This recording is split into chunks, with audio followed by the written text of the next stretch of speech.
You can hit it, make some noise with it. There you go. Okay, good evening and welcome. It is 6 o'clock and I'd like to call to order the August 18th, 2021 Keizer Planning Commission meeting. City Recorder has noted the attendance. Second order of business is the approval of the minutes. Debbie, we can do these in one motion, right? Yes, you can. Okay. So we've got the April 2021 regular session minutes and the May 19, 2021 joint work session minutes with the City Council that we had on Zoom. Can we get a motion for the minutes, please? I move for approval. Is there a second? I second. Got a motion by Commissioner Keller and a second by Commissioner Saldivar to approve the minutes as presented. Any discussion? All those in favor say aye. Aye. Any opposed say nay. Motion passes unanimously with one absent. No, one vacant. One vacant, excuse me. Thank you. Big crowd tonight. We have nobody signed up for public testimony on, okay, we're just moving on. All right, so we have the, I'm gonna go ahead and open the public hearing at 6:02.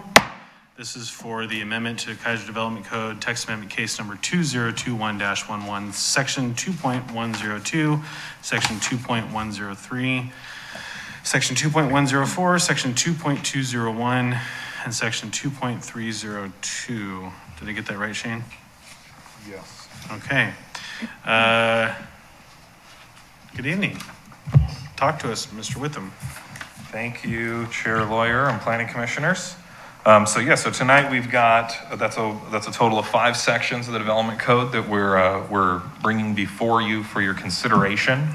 The 3 sections, 2.102, which is our RS zone, our single-family residential zone, 2.103, which is our limited density or RL zone, and section 2.104, which is our medium density residential or RM zone. The text amendment in those 3 sections is identical, the language that we're proposing. And this is something that we've talked about over the past couple of years as a consideration with our efficiency measures and the overall look of where we're at as a city with land supply and all of those things. Our code currently, the way it's structured is we have a chart that outlines our minimum lot size. And our chart says that the minimum lot size in all these zones for single family development is 4,000 square feet. However, there's this footnote that then says anything under 5,000 square feet is limited to 0 side yard dwellings, which would be attached or built on a property line. Historically, we've had a few developers that have come in and they've requested some minimal variances to that standard because of a desire to build single family detached, which tends to be desirable in the marketplace and somewhat consistent with neighborhood fabric that they're building within. We have talked at length about the possibilities of reducing our lot size. The city of Salem currently has a minimum lot size of 4,000 square feet for single family dwellings detached. We did do some research, looked at a bunch of different cities. There's several smaller cities that have quite a bit larger lot size provisions. On Silverton, I think it's 7,000. Almsville might be at 7,000. Anyway, what we've looked at is we say, hey, we're obviously extremely close in the Salem-Keizer area. We share a boundary. We just went through here a year and a half ago, adopted the River Cherry Overlay District, which allows 3,500 square feet for detached single-family dwellings on residential single-family zones in that RCOD. And for me, I'm bringing this before you guys because I think the timing is appropriate. We are about to embark on our House Bill 2001 work over this next year, where the House Bill 2001 provisions are going to flat out mandate that we're allowing for duplexes wherever single families are allowed, triplexes on 5,000 square foot lots, and fourplexes on 7,000 square foot lots, as well as cottage cluster developments. So in my mind, it seems odd that we would maintain a minimum lot size of 5,000 square feet when we're going to allow a quad on that same size. So just a couple points just to point out is that, the reduction from 5 to 4,000 is not extremely large. It's not hugely impactful. It's arguable that that's already what our minimum lot size is. It's just about what type of housing unit could be constructed on it. We're not proposing any changes to setbacks or lot coverage or any of those things. So in the built environment and the impact to neighborhoods, I don't think there will be any impact whatsoever. But what I do think it allows for is it does open up some opportunities that people may not have, especially when we get into infill development, which is, really pretty much what we've been seeing for the past 20 years here in Keizer, where we've had several lots that have come in that, they're not quite big enough to divide, or they're just right on that edge. And so I think the timing is right. I think it's appropriate, and I think it's responsible of us to kind of implement that efficiency measure. So that's the first kind of, I'll say that's like one text amendment, even though it's 3 sections. Clearly, it is a policy question for Planning Commission to consider if you all think it's the right thing to do. I'm obviously recommending it because I do think it's the right thing to do. The other 2 sections that we're changing, they're really more of cleanup kind of things. We'll first tackle 2.201, the general standards section. That's been kind of earmarked in my code of many colors because there was a misreference in it. And so initially there was a missed reference on the first page of that section, which is 2.20102B, and it referenced section 1.10205 for violations, and it should have been 2.102.06. So I don't know over the course of history when that got messed up, or if it was just truly a straight Scrivener's error that nobody caught, but it came to light in a much greater way because we had a development or a building that had received a building permit, and then they didn't finish the project, and then the building was being used, and there was some conflict with our code versus the building code. And so those changes that are proposed, and I wish Shannon was here, and I apologize, I'll give my apologies for him. He called me this afternoon, had some family stuff come up. He's not able to be here tonight, but he actually kind of helped wordsmith that for me when I explained, well, here's the deal. What we need to be able to do is, in our department, we also house the city's code enforcement officer. And if we have somebody that pursues a project, gets a building permit, starts a project, and builds a building, we need to make sure that we have the authority to say, hey, you can't occupy that structure, you can't use that structure unless you finish that structure, for safety and all of those things. But then also just from having a handle on what we found out in talking with the building official, that building permit extensions can be granted, and we don't necessarily get asked if we want to allow them to grant. And so the building official has authority over anything that has an active building permit. So we had some language in here that gave this 2-year maximum window that really we didn't have the ability to enforce it at all. But at the end of the day, we don't really care about the 2 years. We just care that the building is completed and receives either final inspection approvals or certificate of occupancy, depending on what the building code requires of them, before they start using it for its intended purpose.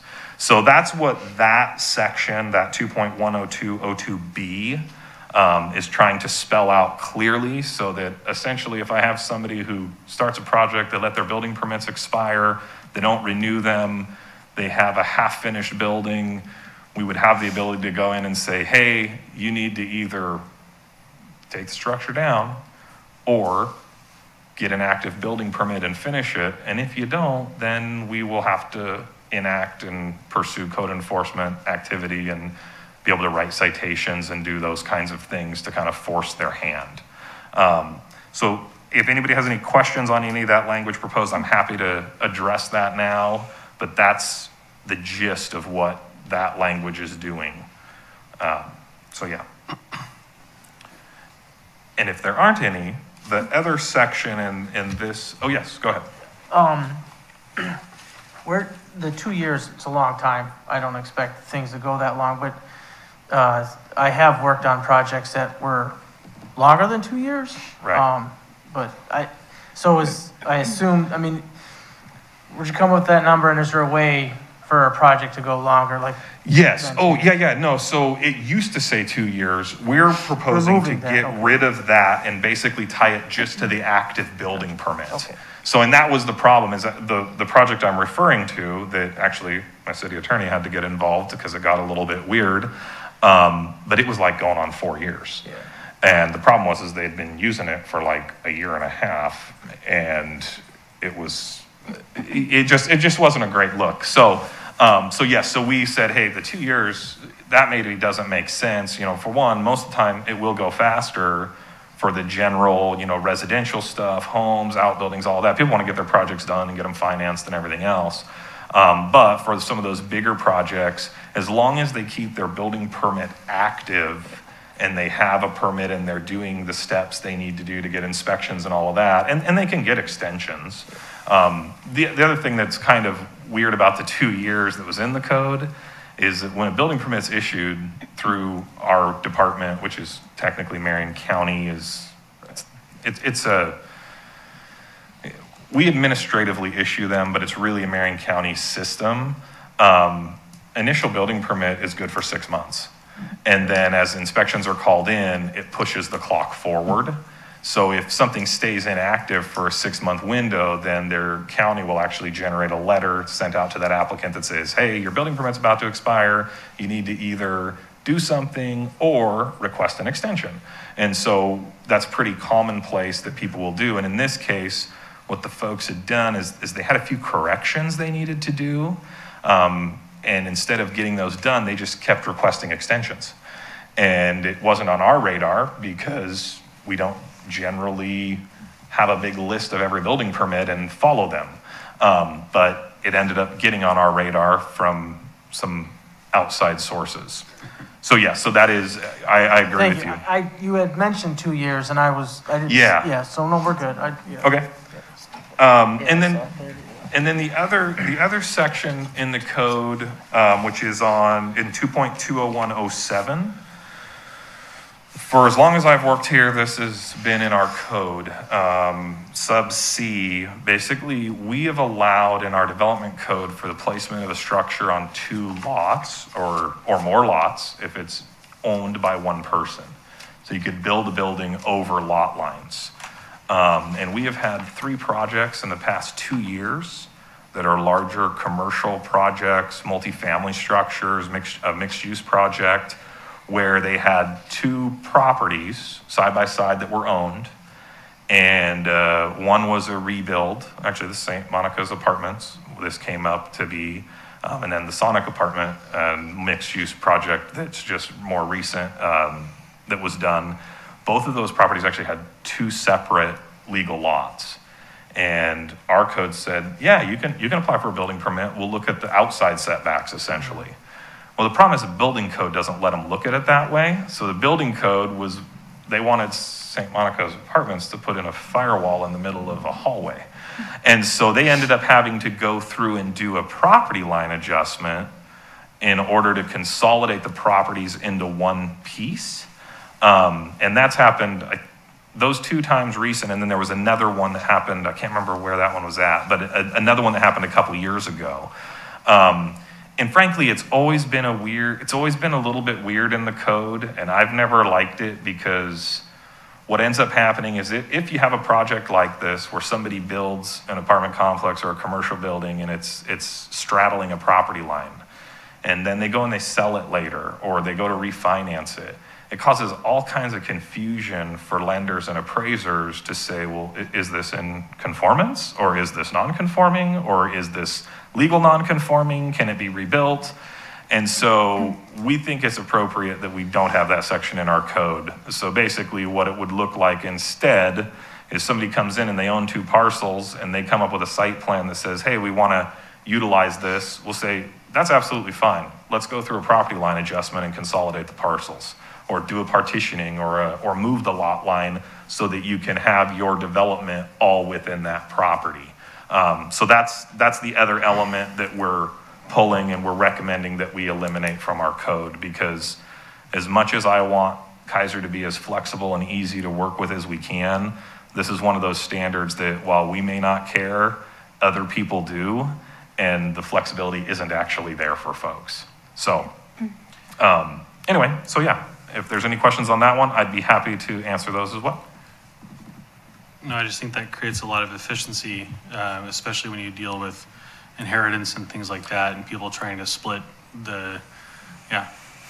So. And it was hard because in both of the cases that I referenced, the problem was they got in with building permits, went through the design, did everything they were supposed to do, and then they were in the middle of construction and they ran into problems, and then it froze their project for basically 45 to 60 days to process the land use approval, and then for them to get their survey work done or their replat or whatever it was that the county surveyor's office required them to do. And when you have guys that have big money out that's sitting and you're paying percentage, you're paying points on it per month because you got big construction loans, like it'd be better to get that ironed out at the front end. So.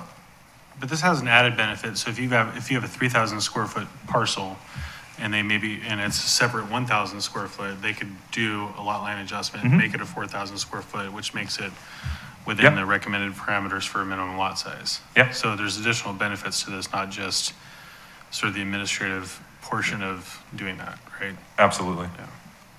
Good. No. So, how is it difficult to do a lot line adjustment? No, I would say, obviously there is a legal land use process you have to go through. Right. We still have to do requests for comments to agencies. We still have to send out notice. There still are appeal rights theoretically. You have to appeal under a basis of sound criteria. But the criteria for a property line adjustment are basically that, hey, the parcel needs to have been legally created originally. You can't create more parcels than what you have now, and you can't locate parcel lines in violation of setbacks. So there's very minimal criteria for a property line adjustment.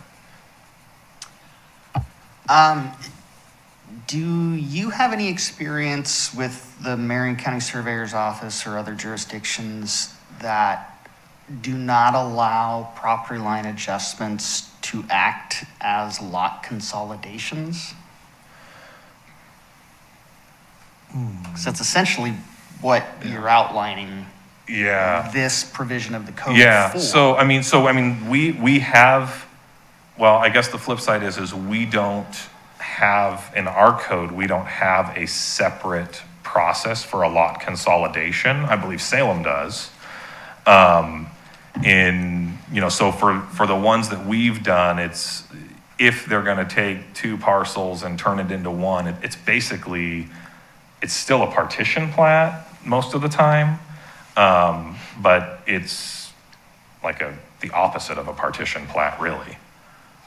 So in that situation, my only concern would be, from your perspective, the city's perspective, could a developer or property owner go through that property line adjustment land use process, get to the survey, and be required to do a partition plat? Would you, as the city, would you accept that as? Yes. Okay. Yeah, and historically we have. I see what you're saying, but yeah, for us, we don't, because not every property is going to have to be done as a partition plat. A lot of it depends on when it was originally created and what the deeds are like. And the other piece is that this particular section, what I'm interested in doing is eliminating the provision to say, hey, we'll let you throw a building and span property lines. Because there may be, in both of the examples I used, there was no utility for them to move a lot line over. However, in a residential scenario, that may make way more sense that they just simply shift a line over. I know of a couple places in town that in past, way back in the day, where you had residential lots and somebody bought 2 lots and they wanted to build a bigger house and have a bigger yard. And so they ended up saying, oh, I don't have to worry about a setback. So then they end up with a house that hangs over a property line by like a few feet, which effectively doesn't allow them to use the remaining parcel for any actual development of another residential structure. So in those cases, it would make way more sense for them to do a true property line adjustment and just shift it over, meet your setback, and then you'd still have a legal parcel that you could, you want to keep it as a big yard? Great. But you could also use that and redevelop that at a later time. Whereas if they take a house and drop it over 2 lots, you can't do anything with that remaining land unless you go through a land use approval later anyway. So does that answer your question, Commissioner Grants? Sorry, I got a little off track there. Yes, thank you. So, okay. And Commissioner Saldivar, did that answer? Yeah, right.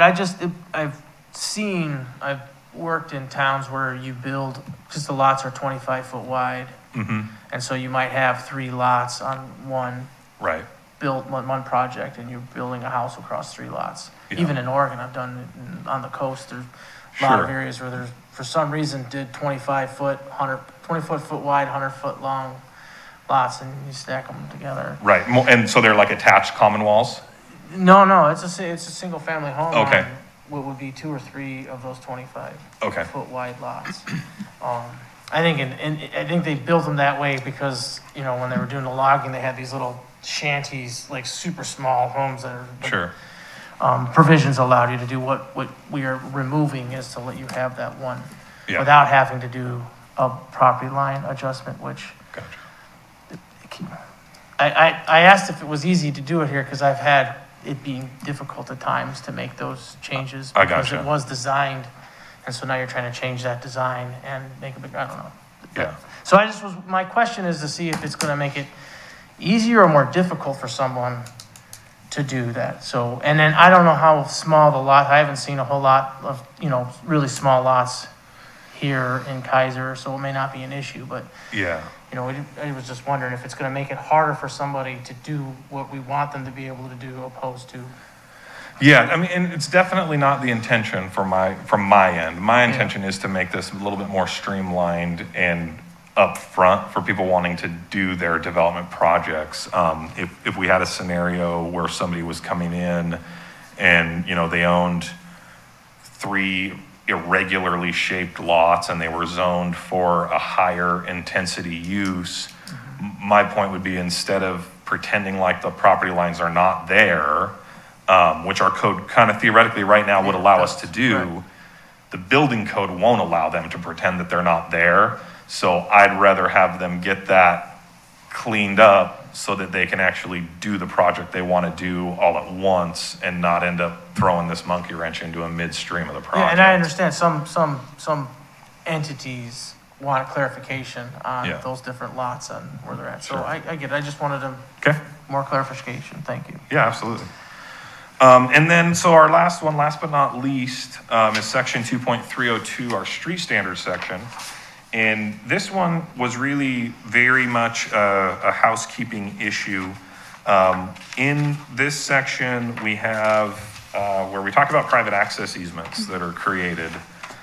We have a maintenance provision. And again, I've been here a very long time. I've been processing partitions since, the early, 2000 probably, maybe the late 90s. I've been writing partition decisions for the city. And pretty much we have always had conditions on our decisions that say you got to have maintenance provisions for your private access easement, which includes maintenance for the easement itself, the pavement area, but also things like no parking signs and address display signs and, turnaround areas. And this came up from the city attorney, and he questioned well, how are you requiring that when the code doesn't actually say that we require maintenance for that, Shane? And I said, oh, yeah, because we need to make sure that somebody knows that they're responsible to maintain it when they're buying it. And he's like, no, I'm not questioning whether or not it's the right thing to do, but the code really doesn't say that right now. So this has been like a long-held practice that we've done. I personally have written conditions many times that have required maintenance of the no parking signs, maintenance of the street address display signs. And property owners, frankly, the developers want that as well. They want to know, and the new owners want to know, oh, what's my responsibility for maintenance? So the language we've proposed is just added a couple of categories in there to capture the things we want on the maintenance agreement. And that brings us kind of full circle to that paper I put up at each of your places. I had a conversation with our public works director because he had asked essentially is, could we add some language in there to address if there's private drainage facilities? One of the common factors that we've seen in recent years, basically in the city of Keizer, most of the time with development proposals, drainage has to be kept on site. So an engineer has to come up with a plan of where that impervious surface that's being created that wasn't there before, your roofs, your driveways, your access easements, where does that water go? And it can't just go out into the street, it can't go into the public system because of our environmental requirements. We're not supposed to add additional discharge into the rivers and streams, essentially. In some cases we can. And so it's pretty commonplace with smaller partition projects where folks do private drainage facilities and, essentially a dry well type of system or a French drain type of system. Oftentimes folks will utilize the access easement area and do kind of a trench on the side that's maybe rocked in and filled in, and the water sheet flows in and then soaks into the ground. Depending on percolation rates and all of that, which again, I'm not an engineer. Mr. Grenz he would be the lot better person to explain how drainage stuff works than I am. But I'm not an engineer either. well, you know engineers more than I do. But so it just happens to be that I had a partition plat Mylar when I got back from vacation in my office on Monday. And the maintenance agreement had some provisions in it for a private drainage system that was proposed to be located basically on the shoulder within the access easement, but not within the paved area necessarily. And so the applicant wanted to have that maintenance called out that, hey, the property owners are to maintain this as well moving forward. So what we want to be able to do, and this gets a little bit squirrely, but what I'm asking from you all is that if you say, yes, this makes sense, we want to do that, what I'd like to make sure that happens is in your motion that you give some latitude for the city attorney to come up with appropriate language.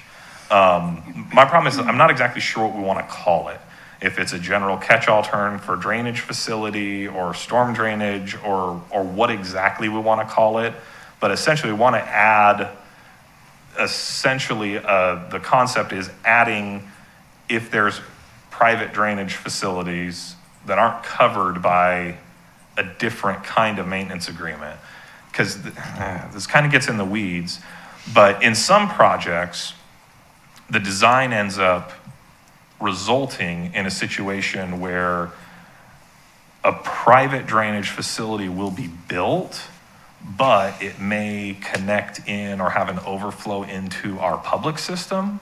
And in those kinds of scenarios, if they're registered DEQ, UICs, there may be some maintenance provisions in there, but if it's something that we, the city, start to get involved with, we will require them to be in more of like a storm drainage easement. So we're not intending to capture those types of projects. We're truly trying to capture just simply the very private ones, and specifically not a private one that's in somebody's backyard solely on their property that's doing their roof drains. We're talking about ones that are in that private access easement area only. So does that make sense? So yeah. So I think with that, I think I've explained all the changes to the best of my ability. But yeah, so what we're basically asking for is a recommendation to move these proposed changes forward to council as they are, with the exception of some latitude for the city attorney and myself and the public works director to come up with the appropriate terminology to address the private drainage element for access easements. So I just have one question to start off with. At the very beginning, you said House Bill 2001, is that right? Yeah. Yeah. Eventually will require that triplexes be allowed on 5,000 square foot lots. So my question is, are we gonna have to reattack this again soon? Because in your tables on 2.10305, 2.10405, have them set at 7,000 and 6,000 minimum lot sizes for duplexes. Yes, we will.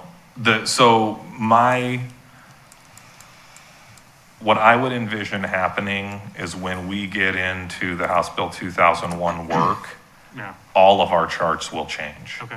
And they will be essentially, you'll have single family, you'll have townhouse, you'll have duplex, you'll have triplex, you'll have quadplex, you'll have cottage cluster. So the charts are gonna get different. But yes, it definitely will change again. The single family won't necessarily change. It'll be retermed and probably just simply say single family / duplex. And then there'll be a new category and a new category. So yeah, like in the RM zone, which already allows duplexes outright, that'll get shifted. Yeah. Commissioner Grants, and then Commissioner Keizer. So my question is about the access easements and maintenance provisions. And you probably will have to defer to your legal counsel, but could you wrap this all into a statement like provisions for the maintenance of the private access easement and any other associated required improvements, something? That I'm not sure, and you're right, I am gonna have to defer to the city attorney, and I had a phone conversation with him today because with the new information from Mr. Lawyer, I was like, so Shannon, how exactly do I do this at Planning Commission when I'm walking something on and I don't exactly know what we want to call it? And he said, well, Shane, if they agree with the concept and they want to, you know, if you're willing to trust us to come up with the language, we can do that. If you want to see the language again, we can pull it and come back with language and schedule it for a future meeting also. That's a possibility. What I will say is that when I initially talked about this issue and he brought it up, I recommended that. I was like, well, can I just kind of say, hey, the maintenance provisions need to require anything I kind of say? He was like, no, you can't do that. So he likes to have it pretty, I like to have it a little bit like, oh, if Shane says it, then we should do it. He doesn't trust me like that, apparently. I do. Hey, most of the developers in town do. I'm a pretty good guy to work with. Absolutely. So, but yeah, no, I think that if your motion is to say, yes, we agree with the conceptual changes you're proposing and go ahead and address it, and you trust us to kind of come up with the language that will capture it, I definitely am going to be pushing towards that. Hey, can we leave it flexible enough that if the world changes and there's some other little element that needs to be included in this maintenance provision, we're still safe to include it, and we're not going to be open to getting appealed to LUBA and having all kinds of issues. So yeah, I think that point is very well taken, and I will definitely advocate for that approach because I like that. Commissioner Keller. Thank you. Is there any reason we shouldn't just attack the charts and do the 5,000, do everything all at once rather than waiting? So, Won't there be a conflict in the code during that interim time? well, so you mean as far as the House Bill 2001 stuff goes, Mark? So the way, there won't be a conflict. House Bill 2001 was passed, but our implementation schedule is not till June of 2022. So we don't have to adopt our House Bill 2001 changes till the end of June. And what I look at is we're sitting in August, and if we go through this process, the lot size will be changed in another month, basically. A little bit more than that. It'll go to council, and then there's a 30-day kind of waiting until it becomes active. But what that essentially means that over the course of this next year, as we're going through the House Bill 2001 stuff, I believe it's prudent because it creates some additional flexibility and opportunities for property owners that are out there right now. I have several property owners that have been talking to me for a year about House Bill 2001 and, hey, when is this stuff going to get implemented? And they're sitting on properties waiting to do middle housing projects down the road. So I definitely think that is really that's part of the policy consideration for Planning Commission to consider, is to say, hey, is the timing right? Or do we say, no, we just want to hold off and wait for another year before we do anything? Essentially, as we've looked at our efficiency measures and where we're at, and 6-8 months ago, I wasn't as comfortable because we didn't exactly know what the standards were going to be that we were going to be mandated to be held to. But now we do know what those are. And so that's where I'm at with it, Mark, is I feel like, hey, I think it's a good timing. But clearly I also am not like, I'm not going to die on my sword for it in any way, shape, or form. Well, So. I guess, we're changing the single and limited and medium densities, but Mhm. we're not changing the charts in the same section. To me, that seems like we should be doing the whole job, not part of the job. I see a conflict myself. I don't see flexibility. I see ambiguity. When you say here I can have 5,000, but here it says 7,000. I think we either do the whole job or not do a half job. The other question I had was about the UICs. Who determines when a formal UIC is required?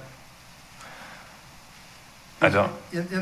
What Bill Lawyer says in code maintenance, he talks about if there's a need for a formal UIC to be constructed to handle the drainage, developers are required to obtain a permit from DEQ. Who decides? That's normally through the engineering part of things. Okay. For their grading and drainage plan that gets reviewed by our city engineer and the design that the private engineer comes up with. For those that don't speak engineering, what's a UIC? Underground injection control system. That's a stormwater thing. No, we're just, we got 4 people out there that might be watching this, so. That's right. Yeah, you try to avoid those Right. if you can. I'm just going to before I go to Jane, I'm kind of in the same boat as Commissioner Keizer. I think that there's, I think if we want to be thoughtful about those developers that are wanting to do some of those the multifamily units, probably next construction season, waiting until June is going to put them a little bit behind the 8 ball for that. Which means we'd probably have to attack this like straight away in the first part of the year. And if that's the course of action you want to go to try to implement that before, because again, if we don't unpack this until June, gets put into place sometime in August, September, then you're still a whole nother construction season away from when these folks can actually start doing this. So I think if the goal is creating efficiencies to move towards that goal and start to accomplish some of these directives, maybe looking at the whole table earlier might have more benefit. But at the same time, it's kind of like we don't want to bite off more than we can chew and run afoul of or do extra if we don't necessarily have to. So I'm a little bit conflicted, but generally in agreement with what Commissioner Keizer is saying. Commissioner Herb. Thank you, Chair Lawyer. I was thinking the same thing, especially it raised alarm bells with me when you said developers are sitting there kind of waiting to develop our mid-housing that we desperately need right now. And so if we could start working quickly to get these new requirements and updates in place, then I think that would be good to allow developers to start getting some more housing in place for people.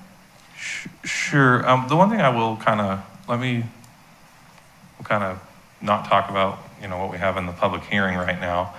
This kind of jumps ahead in the agenda a little bit, but so with the House Bill 2001,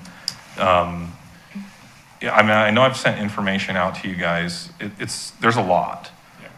It's a lot of sections of zone code that is going to be changed. So, and I know when we last met, I don't believe we had for sure gotten the word as to whether or not we received grant funding. We got grant funding as of August 2nd. I got our award letter. I've been chatting with the consultant and the state. We have a scope of work now that is I'm good with. It was very similar to the one I submitted as part of the grant, with some tweaks. But the intention is that, a process like this, the significance of the changes that we're going to be implementing citywide is not something that we will be able to tackle in a meeting or two. So the way the process is kind of geared up to happen is the Planning Commission is going to be used as our advisory committee essentially. And so kind of the first step for our consultant that we've gotten funding to do is to take a look at our code and do a code audit and basically identify all these areas that we're going to have to change to be in compliance with all those provisions of House Bill 2001.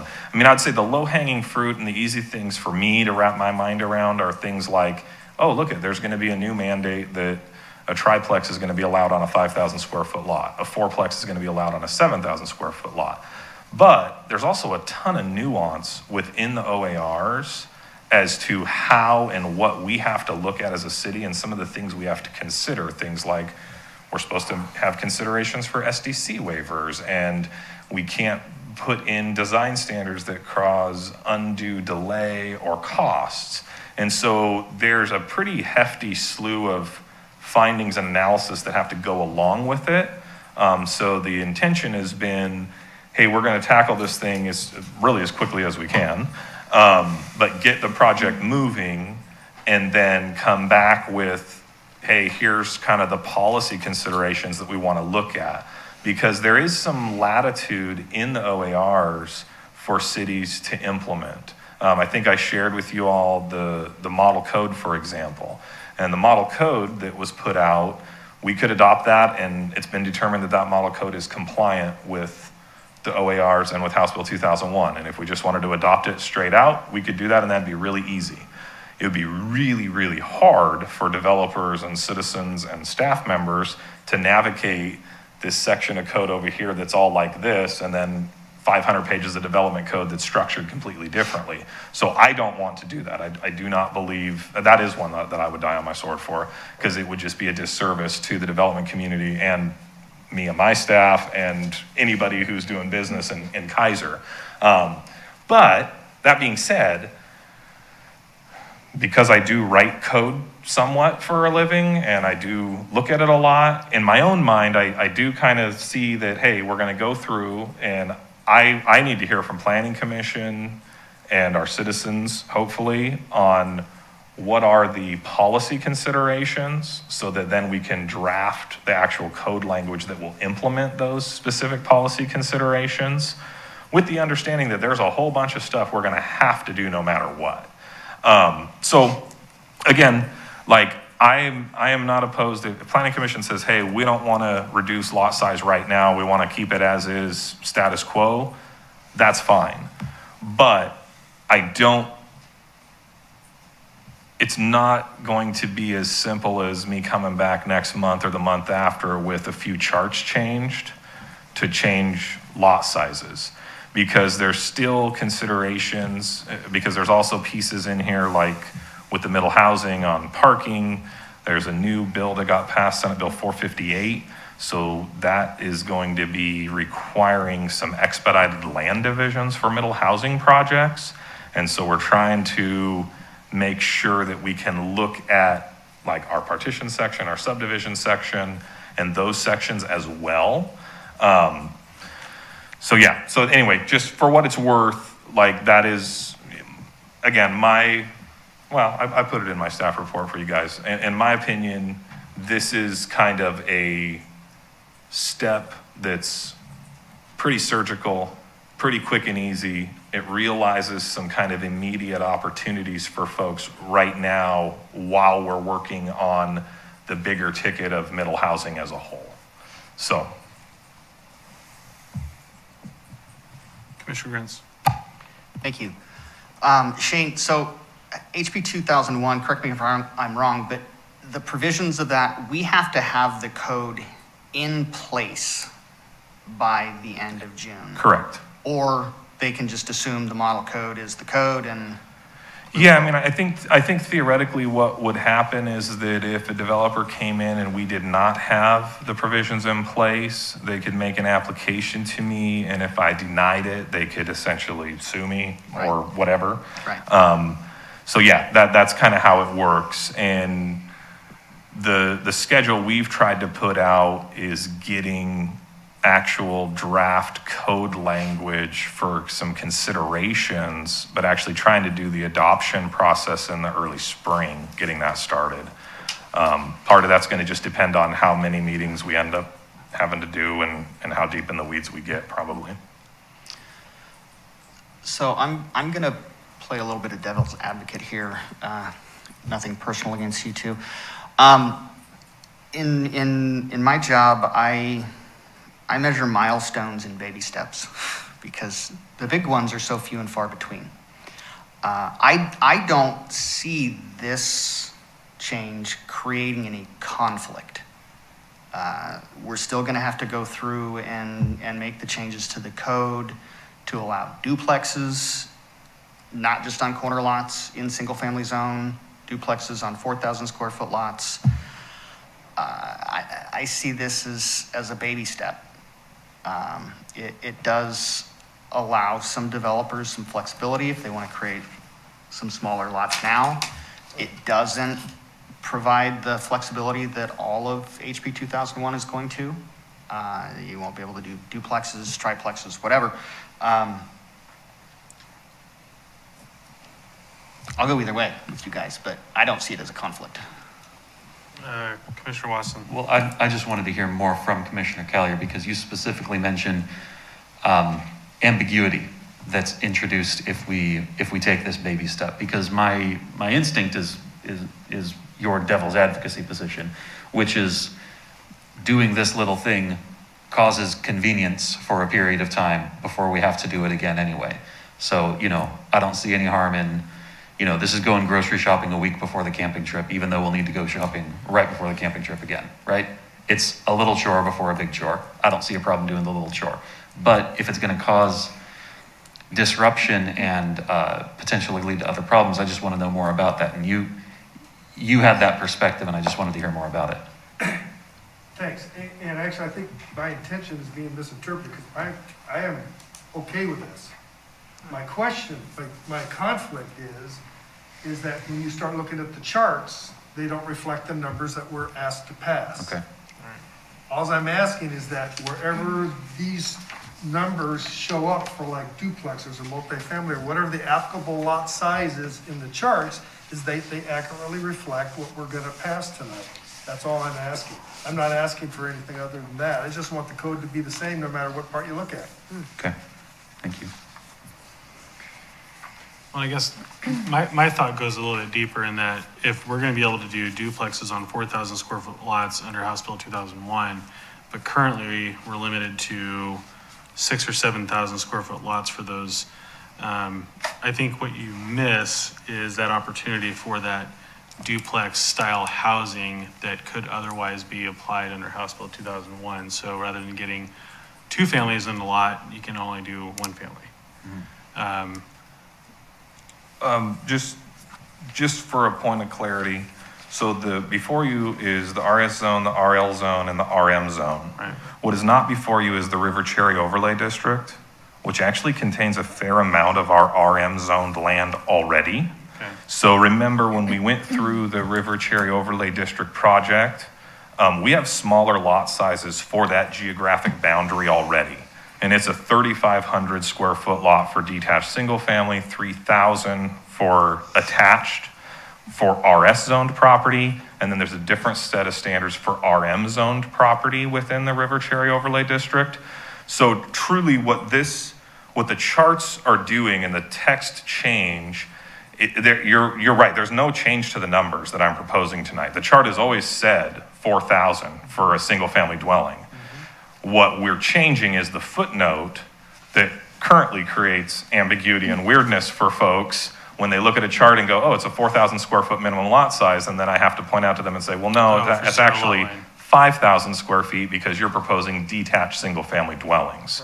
So that's one, just to make sure, because obviously you guys don't have the entire code in front of you, and I wasn't proposing any changes for that RCOD, that's not before you, but that is something that I would want to, that RCOD project we did had created a lot more flexibility in that geographic area that frankly will be more akin to when we implement the full provisions of House Bill 2001, what we'll be able to build citywide. So anyway, just for that clarification. And I can see that, and that we were just changing some of these footnotes, and the charts aren't changing, so I completely understand that. Thanks for clarifying. The editor in me has one request that in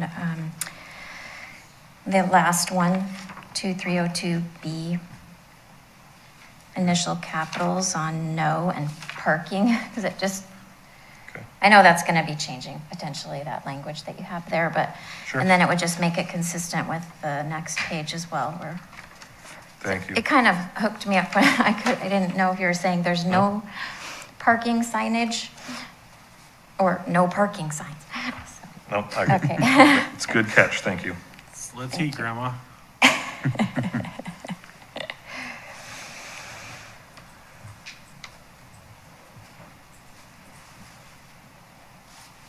Okay. Well, if there's no, I would love to make a motion to put these. Well, we still have the Forward. public hearing open.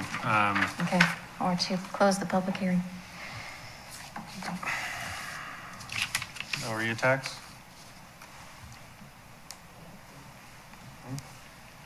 Are you?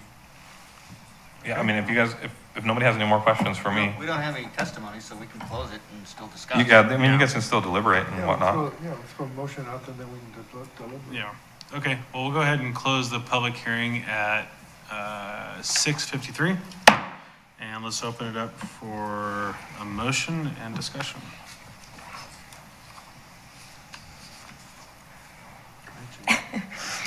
Okay, thank you. I would like to move that we put forward the sections, do I have to read them all out? 2.102, all of that? 2.103, 2.104, 2.201, 2.302, as detailed in this report from staff, with the caveat of the last, just some flexibility in the language for the 2.302. So there's a motion, is there a second? I'll second that with the understanding that the city attorney is to develop that appropriate language. Okay with that? Okay. So we have a motion and a second to forward a recommendation of approval for section 2.102, 2.103, 2.104, 2.201, 2.302 with all of the great notes that Jane and Mark put forward. Any discussion? I think we have. Nothing? All right. All those in favor signify by saying aye. Aye. All those opposed say no. Motion passes unanimously with one absent. Okay, well, that was fun. That was fun. It's always fun. We got to reduce parking requirements in April. We got to reduce lot sizes today. It's like my birthday. This is great. Keep serving them up, Jeffrey, you should stay on. You get to do some more stuff in this next year. especially with the House bill, man. Yeah. All right, new old business. What do we have? Yes, sir.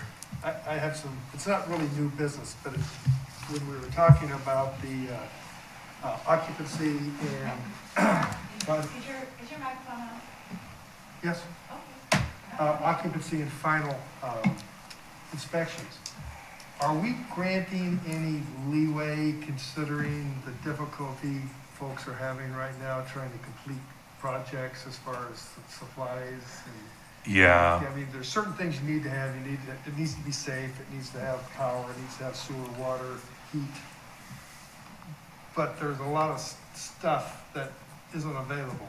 What kind of flexibility are we offering? Yeah, so I mean, at the local level, I mean, the Keizer level, we don't really get into that world because it really is the building codes that once you have a building permit, they're the ones that kind of take that on. But I do know they've been really flexible with extensions and working with folks. I know they made some special provisions for people at the canyon. And so, yeah, I mean, I do think that generally everyone is very mindful of those types of things. But I don't know, Mark, if there's, I mean, for example, I don't think any true exceptions are being made for somebody to occupy a house if it's not met its completeness to being safe. I mean, I don't think they're making any like of those kinds of just. Yeah, what I've heard and what I know, like for example, Clark County in Washington, because I'm dealing with a project up there right now, is that those things I mentioned, it has to be Right. safe. Yeah. But and it has to have sewer and water and heat and power. Right. But there are certain, they can't get some things Sure. delivered. Yeah. You need a 400-gallon water tank for your sprinkler system. You can't get one. Yeah. You need a 120-gallon tank for your well, but you can get an 80-gallon one. You can get that. So there's some of that flexibility in providing certificates of limited occupancy, I guess is what they're saying, so that people can move in and get their financing while they're waiting for some of these things to be provided. I mean, it is, I don't know for sure. I don't have any super like firsthand experience on that, but it has been my understanding that Marion County is trying to work with folks on those types of issues and has been, so. Thank you. Any other new or old business? Well, I feel like we talked about it a lot already, but really the one thing on my list was that yes, yay, celebration. We got grant funding, which I was extremely excited about. And it does look like, based on an email I got yesterday, that I was hoping that September we would be ready to have our first meeting, kind of the kickoff of House Bill 2001 with some overview stuff, have our consultant here so you get to meet them and kind of get the ball rolling. I think the only way that happens in September is if we have a meeting really super late in the month. But based on the email I got yesterday, I really think we just shoot for October, and that probably is more realistic. So, yeah. And then just to kind of give you all a heads up that we have, I did not commit any of you to this, but I did brag about my planning commission, that they're all amazing people and they're smart, and we have been talking about House Bill 2001 stuff for several months, and I think people are excited to get, rolling up our sleeves and tackling it. So when the consultant asked if there was any way we might be able to do more than one meeting a month if we need to, I said, I will have to defer to the planning commissioners and my chair, but I think they would be willing to consider that as long as we give plenty of notice on when that might be and work it out with them. So that may happen if everybody can be available a couple times throughout the project. I think you should meet as many times in the month as you need. Every day. Well, we've had some sort of one-off conversations here and there, and I think that this is certainly a very large thing to unwrap, and I think in order to really kind of get our heads around it and stay with the momentum, I think we kind of need to. I mean, that's just my personal opinion.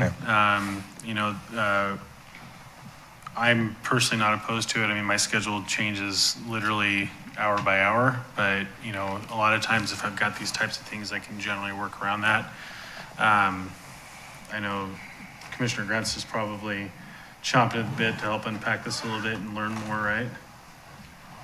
Does anybody have any kind of commitments that are standard every month that would not allow them to come on a Wednesday night? Good, looks like good. I mean, I have a social engagement with friends on trivia, and I'd have to cancel that I do otherwise, but I think I would do it. I'm always You can happy come to back with cancel some my good trivia exercise questions class. and win the whole thing. You could bring them for public comment. Right, I there you should go. do that, but we do trivia on Wednesday night, so I always miss the Wednesday night trivia. My last commission, we met every week. Yeah, the last planning commission, but we saw every project that came through the town, so it was like, it was exciting when we had I should say, 4 times a month, so there was some months where there was a 5th Wednesday that was like, we didn't have anything to do, and everyone was like, woo! So it sounds like the general consensus is yes. That's great. I mean, and that's super helpful for me to know, and I kind of wanted to put that feeler out to everybody. You know, one of the first things that we'll be doing, as soon as we have a signed contract, I'll be having a kickoff meeting with the consultant to talk schedule and timeline. So my expectation is that when they come to talk to us, to you all as the planning commission, hopefully in October, we'll be able to kind of lay out the roadmap on, hey, we're going to be doing this, this, this. And as you start to work through it, it's like, oh yeah, we really need to roll pretty fast here in order to get our deadlines met. So if there is some flexibility there that we can stack some meetings at strategic locations throughout the timeline, I think that's going to help us a lot in the long run. I agree. So yeah, that was the biggest thing I wanted to make sure everybody was aware of. So yeah. Well, I would just like to say congratulations. Yeah, Shane. I know. I That's mean, great news I don't think it for was us. anything I did, but you know, hey, woo! I was glad they had You had money to for us. apply. So, Yeah, well, great. that is true. All the but- hard work leading up to that. All right, Councilor Duran, what do you got for this evening? I have nothing, other than I do appreciate being here in person. Man, This of is very the- few words, but they're very important words. All right, Commissioner Herb, September 7th, next, what is that? How many weeks is that from now? Whenever, September 7th. Are you good for? 3 weeks. Yeah, I will be there. okay. September meeting sounds like we don't need it. All those opposed? Which leads me to, so no on September unless something obviously creeps up, but we have 2 gentlemen on the dais that this will be their last adventure with us. I'd like to first start off by saying thank you to Frank Hostler for being part of the Planning Commission. He's stepped down and, you know, he's always had some really interesting concepts and ideas that he's brought to the Planning Commission and taken a lot of time to be part of this, and just really appreciate his energy and willingness to participate. And then I want to say a good shout out to my good friend Jeff Watson. You know, Jeff, I've always appreciated Jeff's enthusiasm and willingness to come in and be very well read and have some very thoughtful dialogue and questions, and sometimes just told us, quit talking about this and just do it. My favorite thing. In way more words, way more words. But thank you for serving as the vice chair. Since I think Commissioner Watson's leaving, we may have to, I don't know, November's. Normal thing anyway in October to. Oh, perfect, okay. So thank you and congratulations on a great term and being part of the future of Keizer moving forward. Had a great time. Thank you. Did you? I did. Even on Zoom. And then last but not least, I just want to thank Commissioner Callier for always being there and honoring his commitments, even commitments he didn't know he really wanted to make, which was coming on if I It was the Keizer way, I was voluntold. No, your experience and everything you brought with all your history is very appreciated, and we'll miss you around here. But I'm assuming we'll probably see you out there in the gallery with some really good comments at some point. We said that about Gary, but he's never showed up. So, or Hirsch. Maybe that's just a thing. You would vanish afterwards. I don't know. But thank you. They have trivia. They go back to doing trivia on Wednesday night. There's a whole team of former commissioners. Yeah. But Jeff will show up for comments, I'm sure. Absolutely. You know, if I'd open up the floor to either of you, if you have anything to say, or Just that all the former commissioners meet at Panera Bread every Wednesday night. There we go. Something to look forward to. o'clock. Right, yeah. We've been part of great things. I joked, just a minute ago about how happy I am to be reducing parking requirements and lot sizes. I genuinely am enthusiastic about that. There are not many places where socially people want to hear about planning commission business. So this is a nice outlet to talk about the more wonky hobbies I have. If anyone wants to talk transportation infrastructure after this meeting, I'd be happy to. It's a lot of fun.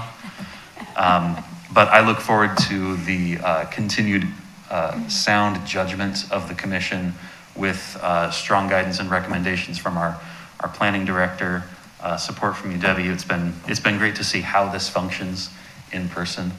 And for anyone who is watching, or just for the record, this is important work that we're doing. And I really believe that any member of the community is going to have something to contribute to this commission. I have no construction background, no engineering background, and I feel like I've been able to at least contribute a different perspective. So for anyone who thinks that they would not be able to, I am proof that anyone could do this. well said, sir. Very well said. That's what I do. No more retard? All right, Shane. I just wanted to echo what Chair Lawyer said. Commissioner Watson and Commissioner Keizer, it has been a pleasure working with both of you gentlemen over the last couple of years. I feel like Commissioner Keizer has built this city, and His name's on the wall. he's been around forever, and so your wisdom and your guidance is going to be greatly missed. But we do appreciate your service, and I wish you well in pursuing other things. And Commissioner Watson, it's been great getting to know you, and I have very much appreciated your takes and your input. And for me as a staff person, I love it when we have a great planning commission, but it hasn't always been that way. There's been some times where it's a little bit harder. And it's been a joy to work with you guys, and I really appreciate you guys giving up your time and putting in the work and making good input and sound calls on the stuff that we've been tackling. So you're going to both be greatly missed, but thank you for your service to the city. Thank you, Shane. All right. Anything else? Okay, with that, we will stand adjourned at 7:07.